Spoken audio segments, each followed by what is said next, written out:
क्या हुआ आजकल? आप बहुत टेंशन में नजर आ रहे हैं। यार तुम तो जानती हो हमारी शादी को इतने साल हो गए पर अब तक हमारे बच्चे नहीं हुए, जबकि मेरे साथ के जितने भी दोस्त हैं उन सबके बच्चे हो गए और आज वो घूम भी रहे हैं। अच्छा एक बात बताइए, आपको मच्छर काटते हैं? हाँ।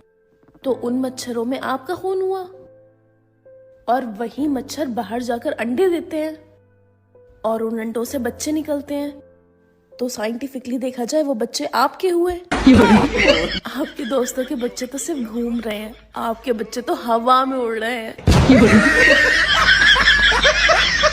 कर दी ना मैंने टेंशन दी। जरा जरा सी बात की टेंशन ले लेते हो।